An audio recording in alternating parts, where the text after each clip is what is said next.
Jo me dic Maria Consuelo Perales Alén, però normalment me diuen Txelo, i vaig néixer a Barcelona en l'any 1954. Però mon pare, la seva família vivia així a Castelló i ell va emigrar allí a Barcelona. I se va casar amb ma mare, que era de Mataró, d'un poble d'allí.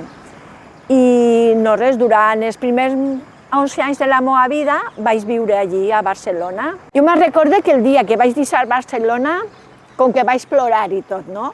Perquè sabia que ja no anava a tornar.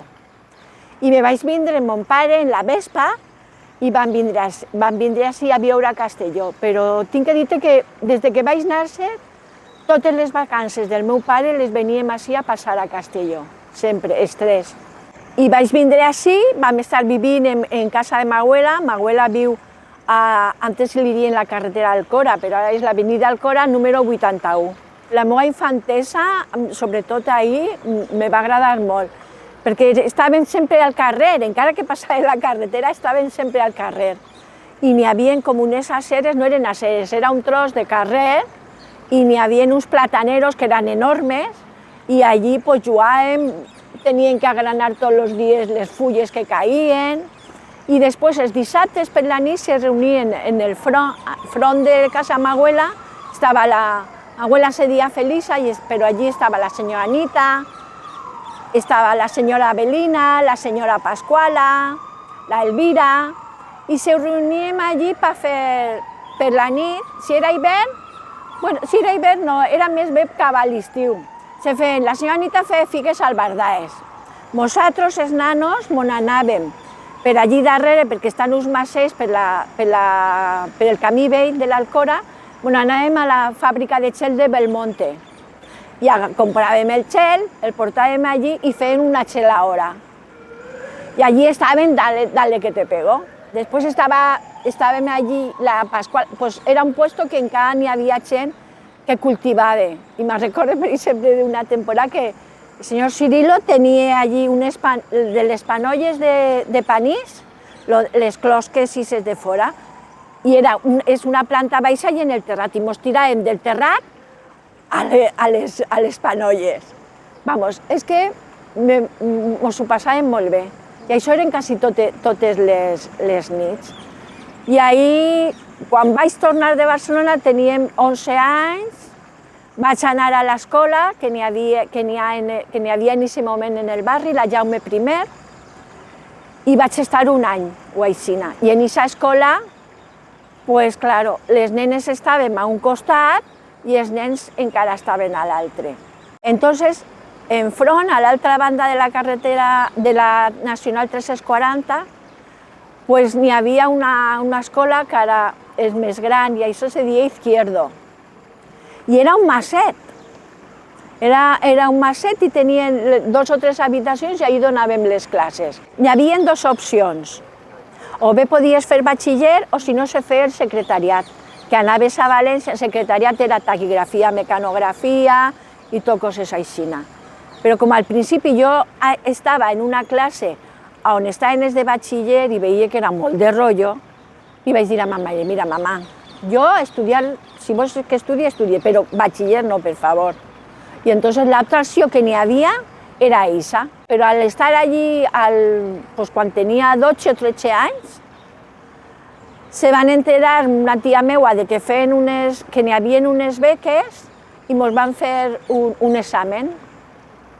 I me van donar una beca per a les universitats laborals. La universitat laboral era una de les edificis emblemàtics, que ja ho havia fet l'Estat, el franquisme, i les havia ficades, n'hi havia per tot l'Estat. Sé que n'hi havia en Sevilla, n'hi havia en Gijón, estava en Càceres, estava en Saragossa, n'hi havia bastant més, en Alcalá de Henares, n'hi havia.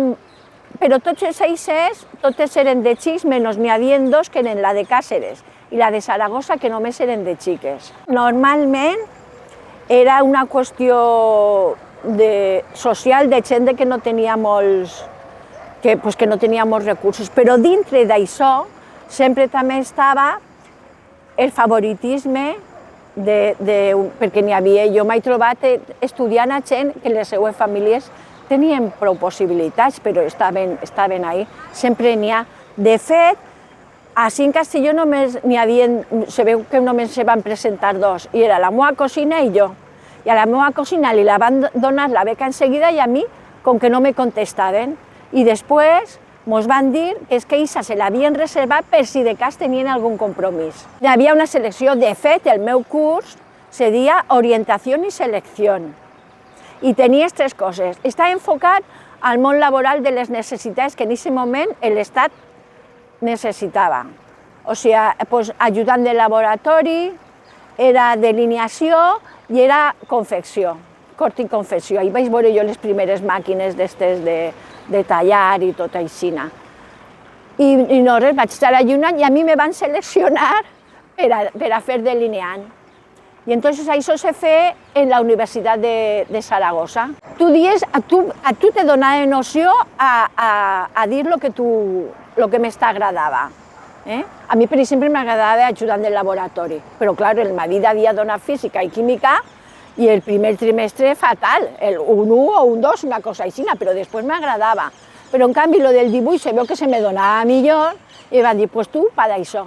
O sigui que no te donaven a elegir així, a més que ibas a elegir, tenies tres, ja van, tres opcions i punt. Les de les xiques eren d'una manera, tu no podies estudiar mecànica, per exemple, perquè no tenies estudis de mecànica. O sigui, era només dedicat per al gènere de la dona, només per ahir. I a més, aquestes tres determinades. I ja està. De fet, el primer any érem totes novetes. Jo ja havia eixit de ma casa, venia així, el que sigui, però n'hi havia molta gent que venia de puestos molt petits, venien d'aldees i tot això, que inclús no sabien ni com s'utilitzaven, per exemple, a lo millor ni el vàter, ni el bidet i coses d'estes, o sigui que... I érem 12 o 13 anys. Els primers dies era un dramón, tot el món plorant, tot el món no sé què, però després, bé, i jo penso que això, al estar fora de casa, va haver sempre un molt bon companyerisme, i això. Per a mi, de lo que he estudiat, el temps que he estat estudiant, per a mi aquest any el recorde com a molt guai, no? Vaig estar allí a Saragossa i la història és que jo en aquest temps, clar, no estava així, i entonces en el barri se relacionava a les meves veïnes, és que era com una mena de comunitat, les meves veïnes encara. Me'n vaig, que estic a casa de Vicentica, o Vicentica era la que cosia, ves i que te farà el traje per tots anys, que tots anys sempre se vestia una de nou, arreglar les sabates i un trajet o un vestidet. Totes anaven a la taronja. I entonces en aquell temps a l'escola anaven en bicicleta, però la senyora Avelina i la senyora Anita anaven a peu. I després jo les vaig conèixer i tenien ja unes cames, pobretes. A més, de fet, el nostre barri tenia molts taronxers. Només n'hi havia una zona on està el camí vell, que ahir encara existissin, n'hi havia xalets, que la gent, entonces, en vez d'anar-se'n a Benicàssim, se n'anaven al xalet, la gent que vivia més al centre de Castelló. De fet, nosaltres, quan anàvem... De fet, encara diem a voltes, me'n vaig a Castelló, perquè per a nosaltres, tant la via com la primera barrera que teníem era la via. A més, n'hi havia un pas d'agulles que tenies que parar-te i a voltes tenies que parar-te molt de rato. I després estava el que era la Nacional 340. I ahir ja teníem, nosaltres vivíem al nostre barri i quan anàvem ara se pot dir anem al centre, no? Nosaltres me'n vaig a Castelló, vols algo? Vols no sé què? Això li ho dies a les veïnes. Clar, a l'estar fora i després tornar, quan estava fora només tenia dos amigues o aixina aquí, però després ja quan vaig tornar i ja vaig tornar a treballar, jo treballava a Castelló, al centre. Entonces tampoc tenia molta relació amb la gent del barri, llevant de ma abuela o de les veïnes i aixina. I entonces ja la meva vida a nivell de buscar amigues i això va ser més al centre, a Castelló. a la porta del carrer. Se reunien, per exemple, la Pasquala i Avelina tenien... De fet, ho podeu veure, està la Sonipa i n'hi ha 2 cases al costat que estan més endarrerides, estan més cap darrere. Pues ahí anaven per les nits, i ahí se reunien, i ahí feien ganxet, i això era aixina. I jugaven a les cartes, sobretot, sí. Els dissabtes era la geladora i els majors era jugar a les cartes, al guinyot o a la brisca. Me'n recordo que n'hi havia una imatge de la Verge que se portava en una caixeta de fusta. I això sí, i n'hi havia segons que la passaven per les cases i la tenien uns dies. Nosaltres jugàvem al carrer, però després, per la tarda, no sé, baixàvem així, a lo millor, i passejaven, però no te sé dir molta més cosa.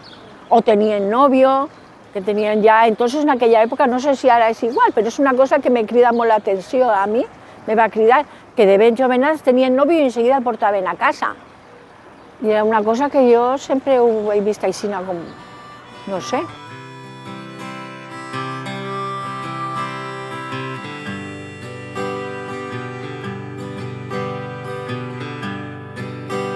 Quan vam vindre de Barcelona, vam viure amb la meva iaia, ma abuela Felisa, que era de Cantabella. I després mon pare, com era obrer, i mon tio també, a la part de darrere del solar, que era un carreró sense eixida, que ara és el carrer Madroños o Alborsos, pues ahí estava part del solar i entonces mon pare va fer uns pisos, va fer 4 pisos, ahí. I mos van traslladar ahí, però per baix comunicaven en casa ma abuela. Ma abuela era la casa típica que entraves, tenia una entraeta i una altra porteta. I als costats tenien habitació. Després entraves i era el comedor. I al costat del comedor, a una banda n'hi havia una habitació i després, cap a davant, estava la cuina i després una terrassa. I després baixaves uns escalons i era un pati, on tenia gallines, no sé què, i una figuera enorme. I després estava un tros que tenia 2 o 3 tarongers, armelers, i és allà on van construir. Però nosaltres per ahí anàvem a casa de l'abuela. I això. I ma mare estava a casa, se dedicava a tots nosaltres. I clar, jo me'n vaig anar a estudiar, quan vaig tornar, que havia acabat d'estudiar, ja tenia entonces 18 anys, pues mon pare, com ja feia projectes i això, pues tenia un arquitecte. I entonces li va dir a l'arquitecte, escolta, que tu a la meva xica no la podries... I va dir, pues vinga, que... I ja vaig entrar a treballar ahí, però... L'any anterior, quan ja estava fent segon de generació, ja vaig anar a l'estiu un mes. I vaig estar allí i me van ensenyar coses i aixina. Perquè, clar, sempre estudies, però després, quan te fiques a treballar, el que te trobes no té molt a veure.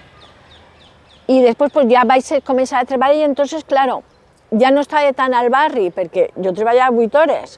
Entonces te n'anaves del barri i anaves al centre. I jo, clar, no coneixia molta gent per ahí en el centre i tenia uns companys que també eren delineants i un me va ensenyar a Lluís Llach i a la Maria del Mar Bonet i me va encantar, no? Ja va ser una altra cosa, va ser com el conèixer altres coses, no? No era el que normalment se sentia per ahí. I després un altre era com més bohemi, més era el moviment del 68, parlant ja que era el 70, el 72, i entonces ell anava a un bar molt emblemàtic en Castelló que se deia el Colón, que està en la plaça La Pau, i allí anaven molts alternatius, el que se diu ara alternatiu, no? I de tot, n'hi havia de tot, però era... I enfront me penso que n'hi havia un altre que se deia el Gavi, que era on anava la gent més xic i més aixina, no? Eren com 2, i així, però n'hi havia gent de tot tipus, n'hi havia gent que eren de famílies conegudes, n'hi havia gent que eren, com jo, que eren treballadores, o el que fora, no? I entonces pues allí estaven, ahí vaig començar a descobrir pues que n'hi havia gent pues, que portava el monyo més llarg, que se parlava d'unes altres coses, que fumaven, els primers però que tampoc, i que bevien. El que més era allí, el que més fort era la beguda, no? I que eren més underground, no? Per dir-ho així. I després allí, estan allí un dia no sé què, pues van aparèixer gent que no era la que estava normalment per allí i ja pues, te van començar a parlar que què és el que si te pareixia bé com anava el món, com anaven les polítiques, no sé què, i ahí ja me van captar a nivell, pues, se diuen cèl·lules anticapitalistes, i ahí ja vam treballar més pues, en contra de lo que estava establit. Pues en aquell moment estava el Paquito, la dictadura de Franco, y la que va a seguir, y entonces pues a partir de ahí pues feien coses, y era a nivell social, a nivell laboral, a tot tipus. I això és el que feien, me'n recordo que feien busonaes, que no, pues pintaes, que tenies reunions i no ningú sabia el nom de cada un, eren tot com a apodos, no se dien apodos, però era una mena així de dir-li, tenia res a veure, no? I ahí pues, vaig estar un temps, no sé, uns anys o així, vaig conèixer gent molt guai, que després de quan se va acabar tot això, continuem sent amics i se coneixem, no? Ja sabem els noms de veritat, però... O sigui que era així. I després d'ahir va haver un moment en què diem, pues, també tenien que fer la cosa de captació, en certa mida. I n'hi havia pues, com una mena de grup de teatre, hi havia un grup de teatre que se deia Tio, i era gent pues, que se dedicava, era més intel·lectual, més aixina, i gent que li agradava el teatre, i ahí estava el Pep Cortés. I no res, i ens vam enterar que era un grup de gent que no mai havien fet teatre ni res i que anàvem a veure si fèiem alguna cosa. I vam anar. I per mitjà del Pep Cortés van descobrir l'expressió corporal, el plantejar coses, com ho feien, no sé. I clar, és com tot, quan les coses són noves i la gent ve i no ve en ninguna idea fija ni res de dir, pues així s'interpreta, així se fan les coses, és com tots els principis és on millor, on més te trobes, on més coneixes a la gent tal qual és, no? I ahí vaig descobrir pues, tot un món. I així va ser que vaig descobrir tot un món que vaig dir, bueno, jo, de les cèl·lules jo ja no. Jo me quedé en el teatre perquè m'agrada més i és la meva manera. I fent teatre reivindicatiu, social. I anaven, jo me'n recordo d'anar a l'Alcora, a Burriana, a Vila-real, per tots els pobles, i feien coses prou transgressores per a això. I a més, a voltes ficaven coses que dius, bueno, que en un altre temps, quan la censura era un més... N'hi havia censura, però com no estava molt enfocat en unes coses molt concretes, doncs n'hi havia coses que ara en aquests moments no ho sé, però més temps enrere, doncs potser no ens ho hagueren deixat. I no res, va estar molt bé allí, doncs està la Marisa, està la Charo, el Pep Lluís, el Paco, bueno, un fum. Ja no me'n recordo molts dels noms, perquè ara ja cadascú fa la seua, no? Però bueno, a mi me va agradar molt. Bueno, antes d'això, o inclús en això, també anàvem al cineclub a Vila-real, que va ser també un punt que ahí anava tota la gent que tenia alguna inquietud o alguna cosa, no? I anàvem ahí. I després veníem, els que érem de Castelló, veníem a Castelló i anàvem, me penso que se deia el Darío, i ahí fèiem algo de tertulieta i coses d'estes. I a partir d'ahí, de totes aquestes coses, vaig conèixer a un grup de dones i van fer moltes coses en el grup de dones.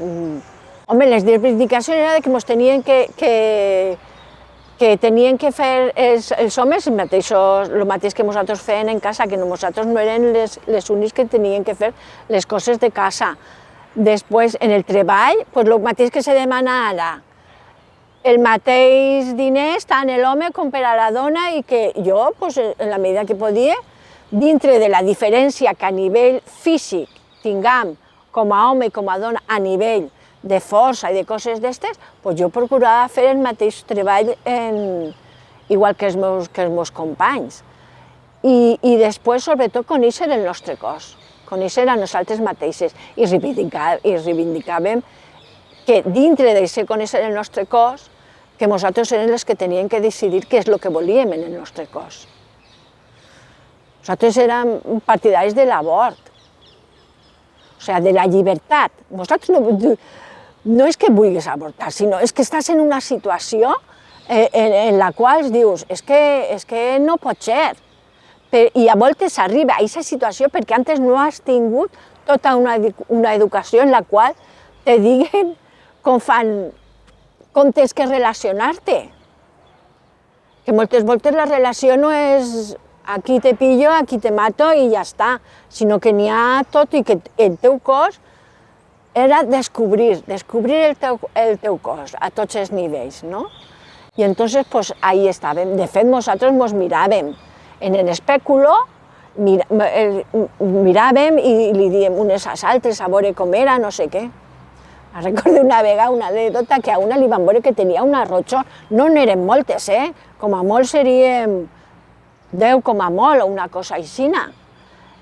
I va anar al ginecòleg, era un home, bueno, no sé si haguera fue dona o haguera canviat, perquè en aquell moment també n'hi havia ginecòlegues dones i tampoc era molta la cosa. Pues va anar i li va dir, no, sí, está todo bien.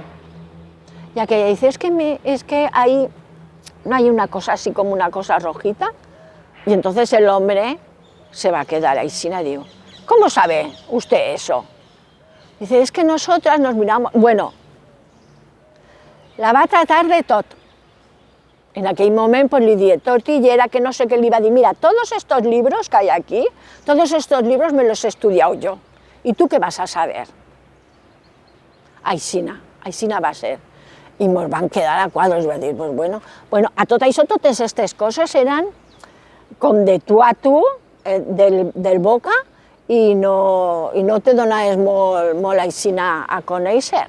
No, n'hi havia dones, per exemple, les meves amigues i tot això, eren més obertes. Era, bueno, el sexe, en certa medida, en aquests anys, pues, a la gent en què jo me relacionava, com que no era tan constrenyit. Era més obert, però tampoc s'ha dit que tipus de sexe, de si era més consensuat o més així, però pense que sí que era més consensuat i era per agradar-te i per a disfrutar. A Castelló, en aquesta època, tu anaves a qualsevol acte cultural o qualsevol cosa reivindicativa o a qualsevol teatre, no sé què, que fora diferent i se trobaven els mateixos, normalment. Moltes vegades també se reunien en els patis, perquè les cases darrere quasi totes moltes tenien patis. I pues de la faena és de lo que més se parlava. I també de que si fulanita té el novio, si no sé què, pues lo típic de sempre. Que si a fulana pues ha quedat prenyar, pues no sé què, i ara pues se té que casar. De lo que passava en el barri, no era molt fora del barri. La seva vivència era a la casa, les veïnes i el que passava en el barri de la gent que coneixies. És que és un barri que en l'època que jo vaig viure era un barri que la gent va baixar dels pobles i dels masos perquè van tancar les escoles. En els masos n'hi havia escoles, entonces les van tancar, entonces els xiquets tenien que anar. I, claro, i eren arrendataris, vull dir, eren mitgers, que ells pues, li tenien que donar algo a l'amo i això, i clar, en aquest moment va néixer tot el boom de la solejera i entonces pues van baixar. I molta gent d'esta doblava turnos. Doblar turnos és que feia 8 hores i després se mitjava qualsevol cosa i se feia les altres 8 hores. I les seues cases era, de fet, encara n'hi ha cases que eren com si fossin les del poble. I ells sempre tenien les gallines i després sempre se compraven algun trosset més per tindre l'hortet. O sigui, que feien, anaven a lo de l'hortet o el que siga, que vida social, pues com no foren les bodes o les comunions, segons n'hi havia de tot. N'hi havia gent que pues, estaven fent batxiller i després pues, algunes se los deixaven i se ficaven a treballar i unes altres pues, continuaven fent carrera. De fet, n'hi ha molta gent que ara són abogats i que són o que treballen en l'administració i així i han passat per ahí. O sigui, han sigut que es coneixem. Sí que n'hi havia gent que estudiava, almenys fins al batxiller i això feien, però en el barri a lo millor no t'ho sé dir tant. En el barri possiblement pues, jo conec alguna que és més jove que jo i han sigut de treballar en la fàbrica, en la textil. En el meu cas, jo donava tot a casa fins que en un moment determinat, perquè tot n'hi ha que dir-ho, perquè jo a les 9, jo tenia 20 anys o 21 anys i a les 9 tenia que tornar a casa perquè era l'últim autobús que n'hi havia per anar allà dalt i no n'hi havia, després de la via n'hi havia un parell de bombetes, no de faroles, sinó de bombetes, com aquí que diu, i menys mal que a lo millor, pues, i que estava al sereno, que si no a mi ma mare no me deixava, no? I una vegada vaig voler anar-me d'acampar i me va dir que no. I clar, jo no tenia diners, els donava a casa i ella me donava si volia alguna cosa, el que siga. I li vaig dir, mira, si vols me dones diners, i si no, no me'n dones que ja me'ls deixaran, però jo me'n vaig. I a partir d'ahir vaig decidir que jo tenia, del meu sou jo me quedava una part i l'altre li donava a casa, perquè clar, jo vivia en casa. I a partir d'ahir ja vaig començar a buscar i als 20 i tants me'n vaig anar de casa a viure a soles en una altra amiga. Jo en certa medida era la rara. Jo què sé, deve ser la primera que va eixir d'allí del barri i va fer altres coses. Ara m'imagino que tenen més autonomia i més de tot. De fet, la gent que ara n'hi ha en el barri és gent jove d'una altra, estan casats o viuen a soles i tenen la seva autonomia i fan la seva vida, i ixen i viatgen i fan... Les dones eren les que sempre s'encarregaven de la criança, i de fet les dones, i a més, estava l'abuela, estava la mare, antes en les cases com que n'hi havia més generacions. Entonces, entre totes pues s'estaven ajudant, inclús la veïna, pues el xiquet a lo millor si se n'anaven a treballar i ese dia no estava l'abuela, pues li dien a la veïna i el xiquet se quedava en la veïna. Era com una mena de comunitat entre dones, no? Entre elles s'anaven ajudant. Pues sí, n'hi ha comentaris d'anècdotes, pues lo que tu dius, que, pues mira, el xiquet mira lo que m'ha fet, no sé què, no sé quant, i l'altre, pues dísalo. Pues no, pues o vine cap així, o se caia i se feia mal, ja el curé jo, ja... Sí, unes a unes altres s'apoyaven aixina en tots els sentits, i se ficaven a cosir, se ficaven a fer ganxos, i entre elles s'ensenyaven. Eren com una mena d'autoditat. Ma abuela feia ganxo que te cagues. Ella anava per ahí, veia una mostra en una cortina o el que fos, la mirava i arribava a casa i la traia. Pues això, moltes. I a més, quan ells estaven a fora, i sobretot a l'estiu això, que estaven a la fresca, pues estaven en la seva cadireta baixeta, a fresca, i parlant, no sé què, i fent el ganxillo, o fent això, o l'altre en bastant. O sigui, que elles sempre estaven fent alguna cosa. O sigui, elles soles, sentades, com aquí que diu, a xerrar com no s'era, de que potser s'estaven fent un cafè, o s'estaven menjant un tros, o estaven jugant a les cartes, que les cartes se jugava, però més per la nit, i entonces ja estava mon pare o el veí i aixina. Però si no, ells sempre estaven fent alguna cosa, no paraven. I llegir, pues, evidentment n'hi havia moltes que no sabien quasi ni llegir. O la cuina, pues, sabia que la senyora Anita sempre feia unes figues que te cagues, i ella pues, s'encarregava de fer les figues i li dia a les altres. O antes, se feien tots els pastissos i tot allí. Elles sí que s'ensenyaven les coses unes a les altres. Per exemple, quan feien els pastissos, de fer la confitura i aixina. I a mi me volien ensenyar a fer coses, però jo no mai. Jo he sigut una negapa d'això. Mira, ma abuela, ja veus, feia ganys i tot això, jo nada. Ma tia cosia. Jo, de coses de manualitats, d'estes de casa i aixina, poquetes. I això que elles també m'ho volien ensenyar, o la veïna que cosia més. Jo no. Jo preferia, a lo millor, pues, o llegir o estar-me jugant. I ja està, a mi que no me donen. Però el que sí que n'hi havia, entonces, de fer l'aixovar. Les que eren més jóvens, pues que ja festejaven i coses d'esses i que eixien i també se'n ficaven a fer l'aixovar. Jo quan vaig tindre per primera vegada la regla, ma mare me va dir, a mi ja m'ho havien explicat i tot, com ja està en la laboral, mos agarraven a totes en el saló d'actes i mos ho explicaven tot de pe a pa. Entonces jo ja m'ho sabia, però l'únic que me va dir ma mare és ves en compte en els xics.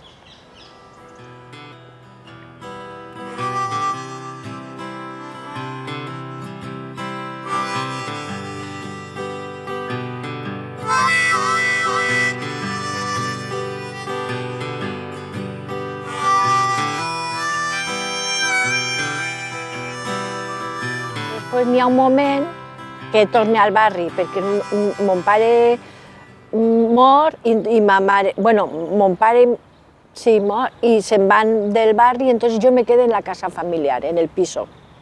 I jo vic en el piso familiar.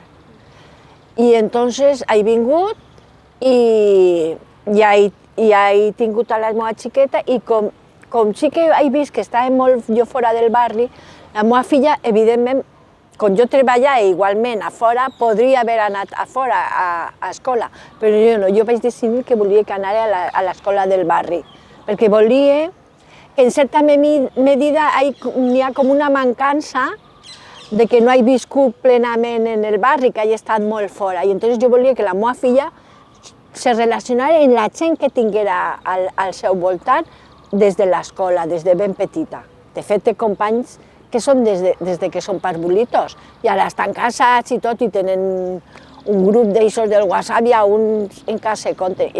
Jo no tinc això. La vida del barri encara pot ser... Ja està tot més urbanitzat i tot això, però encara n'hi ha espais en els quals pots estar al carrer i tot això. És diferent viure en un piso que viure en un altre piso allà, perquè te relaciones, els teus companys viuen a propet. A més, jo vaig decidir tindre-la, vaig voler tindre-la i va ser diferent. O sigui, jo no la vaig tindre ni en l'hospital, a mi no me van pujar al potro, jo vaig dir que al potro per fer-me les visites que me fan bé, però a mi no me pujaven. Me'n vaig anar a parir en el Perenguís, en un puesto on se parisen l'aigua. A més, clar, jo la vaig tindre als 36. Ja molta gent no s'ho pensava. I jo vaig arribar a l'oficina i vaig dir, estic prenyada, feu el favor de ningú disgust ni res de res. A mi me trateu com a una reina. Així no vaig ser. I a més, jo al principi dia, és que jo no vull parir, sinó... Però és que ma mare vivia al costat, al portal del costat d'on treballava. Entonces jo agarrava la xiqueta i la deixava a ma mare i si ha per donar-li de mamar, tot, o sigui, jo he pogut fer-lo en certa medida, no com a lo millor haguera volgut, pues, d'estar en el camp, d'estar ahí, però aixina, sí. Dormies menys, tenies que anar, pues jo, pues, en l'ajuda de ma mare, almenys el primer any, i aixina. Ella va ser la primera de les dues famílies, entonces, pues, tots estaven disposats a ajudar. És l'ajuda, el que és l'ajuda familiar. Jo no vaig tindre que... La vaig portar a una guarderia un temps però també pues, perquè socialitzaré més i aixina, però si no, ella encantada en tots i tot, i després pues, a l'escola pues, lo mateix. I el meu temps, a mi com que no m'importava, era una cosa tan... jo lo vaig viure com una cosa molt especial, tan petita, tan no sé què, inclús hasta egoístament, era com si fos meu a soles, saps? O sigui, son pare va tindre alguna que veure, però que jo decidia, jo feia, jo... Alguna vegada comentaven algo, però jo. Va ser vegetariana, hasta que ella en un moment determinat va dir que ella no volia, i després pues, feia les coses pues, que a lo millor a ella li agradava, no molta més. I anàvem molt al camp. A mi m'agradava molt el camp i anàvem al camp. No totes, N'hi havia de tot, perquè també tenia amigues que també pues, les havia vist. Però és que jo esta vaig dir, jo si la tinc vull saber tot conforme és i això. De fet, quan ja la vaig tindre vaig dir, ui, perquè jo sempre tenia molt de temor al part. Però després quan ja vaig parir jo dic, bueno, però el pare en si podia haver tingut més, no? Però que havia decidit pues, que almenys tindre... Volia saber què és el que era, perquè per això que te dic, perquè en 36 anys pues ja era o tinc o no tinc, i vaig decidir que sí. I entonces pues això a mi me va agradar, a mi me va ser tot d'una altra manera. I jo recorde com l'etapa del meu embaràs i sa vida de l'embaràs i això, com la millor de la meva vida. Perquè feia el que volia. Me trataven molt bé. I jo penso que aquesta és la diferència que deu d'haver entre una mare que vol ser, que vol tindre el xiquet, que desitja i així, entre les altres mares que potser pues, estan, i també la meva situació, ma mare vivint al costat d'on jo treballava i això era el mateix. També entenc perfectament com ara les mares que encara que vulguin els xiquets i en 6 mesos es tenen que deixar en la guarderia. A mi se me partiria el cor, també, ho entenc perfectament. En certa medida, potser vaig tardar, però la situació se va col·locar de manera que ho vaig poder fer. Pues ara la jubilació, el meu temps és que igual seguís a voltes sense tindre temps, però n'hi ha que faig, pues no res, pues faig potser cursos per conèixer-me millor, per poder estar en la gent, també millor. També ja tinc, ma mare ja és gran, té 91 anys, però també faig cursos per veure què és l'amor, perquè estàs en la vida i que tens també l'amor, i així, per socialitzar d'una altra manera, perquè n'hi ha una cosa que me dono compte, que a mesura que me faig més gran, soc menys sociable. Soc menys sociable en el sentit que si vaig a fer alguna cosa és perquè m'avellis fer-lo i ja està. Que no vas a Isina de dir, ai, doncs tinc que anar a casa d'esta... No, ja ho faig perquè vols. I si me vull quedar a casa, mira, l'única obligació meva que tinc vull per vull és la meva gossa, que te queixi 3 voltes i mos acompanyem les dos mútuament. Bueno, anem una hora o així a caminar per ahí i a disfrutar de lo que n'hi ha. I m'encanta perquè estic al barri i m'agrada. Ara n'hi ha un altre coneixement de gent que té gos. I entonces te coneixes, no sé què, i després pues, coneixes tots els descampats. Perquè així amolles al gos. Aquesta és la sort que tenim de viure en el barri este, perquè n'hi ha molts. I a voltes vas a puestos que dius, ostres, pues des de quan era menuda jo no havia passat per aquí, no? I te recordes, i es comences una altra volta a estar en el barri. Perquè encara que hagi viscut la meva filla i hagi anat a l'escola i tot això, com que este retrobament és més, el sentís així com més, no? Perquè l'altre, doncs mira, entre que anaves a treballar, que tenies la xiqueta, que després a nivell educatiu era un barri que només estava el Jaume I. Dels anys Home, quan jo vaig anar, imagina't, 60 no sé quants, era el mateix col·legi. I la meva filla va néixer en el 2000. I hasta fa un temps pues, no va canviar.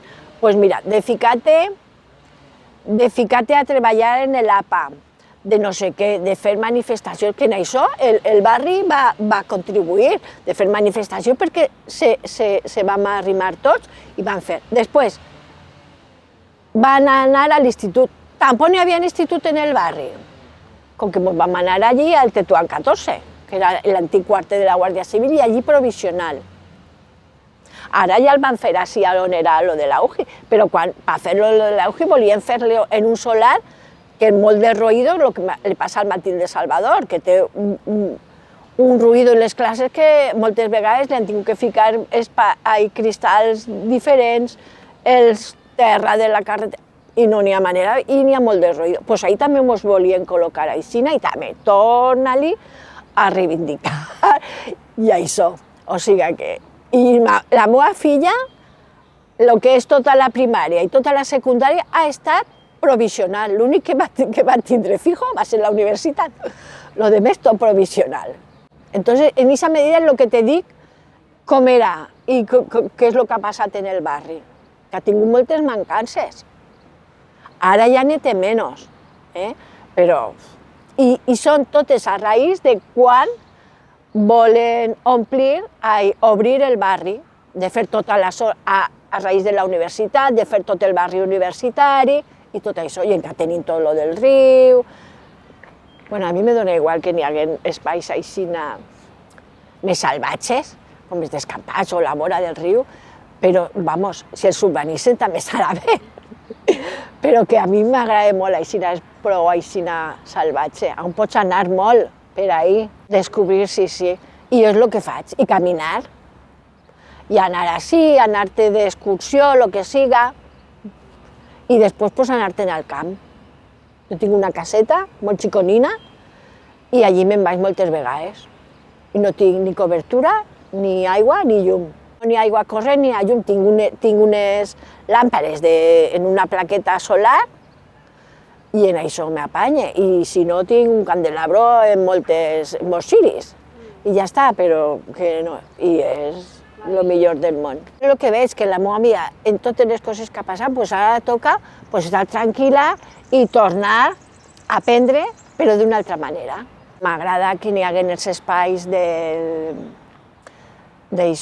Paranimf, m'agrada els museus, qualsevol, quan fan alguna actuació o alguna cosa, i sobretot quan són en plan gratuït, en plan de que la gent quan vulgui, si vol, que vagi i que no tinga ninguna despesa. Són com si fora que, vale, tu pagues impostos i tot això, i això és el que veus que es repercutís en tot el món. També tenim cine, n'hi ha teatre, i és una ciutat que no és gran, en 25 minuts vas d'una punta a l'altra i en certa medida n'hi ha coses de transport que estan bé. Jo reivindicaria que pogueren entrar els gossos en algun, no? Per exemple, el tram que va fins al Grau, que és que t'apropa fins a la platja. Jo puc anar a peu fins a la platja, però després tornar pues ja te costa. Jo encara podria, però la meva gosseta, que és tan velleta, pues ja no tant. En realitat sí que m'agrada, a més fan prou coses. I després també n'hi ha caus en els quals n'hi ha més fan coses sobre la llengua, sobre la nostra història, sobre el nostre país, i això jo penso que està bé. Tindre tot aquest tipus d'informació que és tota la cultura, tot el que ha sigut dels nostres avantpassats i tot. Jo penso que n'hi ha que cuidar-lo i n'hi ha que tindre-ho en compte i la gent tindria que saber-lo, o si no ho sap, poder en un puesto i que ho sapiguera, que estiguera en algun puesto ficat. Però sí, en realitat m'agrada. A més, si vols anar de copes, n'hi ha puesto per anar de copes. Si vols anar pues a mitjar en alguna cosa en concret o lo que sigui, pues també. És que dintre de lo que és xicoteta i gran a la vegada, té molts servicis. I si no es té, pues te'ls busques tu mateixa. O quedes en algú, lo que sigui, i te fas una festeta en un puesto. I ja està. El azar, per supost. Jo vaig per ahí. Mira, jo treballava en l'avinguda del Mar, enfront de Sanitat. I ahí van ficar uns arbres que són, com se diu, tarongers. I ara, al principi, quan es comencen a florir, jo me'n recordo que baixava a peu, des de ma casa fins allí, que són 25 minuts. Baixava a peu, i quan arribava allí, claro, jo entrava a les 8:30 del matí, doncs jo anava a la txeló, arreplegant d'estos que havien caigut en terra, que encara no s'havien xafat ni res, i me'ls portava a l'oficina i me'ls deixava allí damunt la taula. És que aquesta olor, jo quan camine per ahí, per ser delineant, jo he urbanitzat coses i he fet coses, he dibuixat. Entonces, quan passe per allí, jo dic, mira, això me recorde que el que me va costar de fer-lo, que no n'hi havia manera que no sé què. O veig un edifici i dic, este el vaig fer jo. A aquest nivell, això ja crec que és un defecte professional.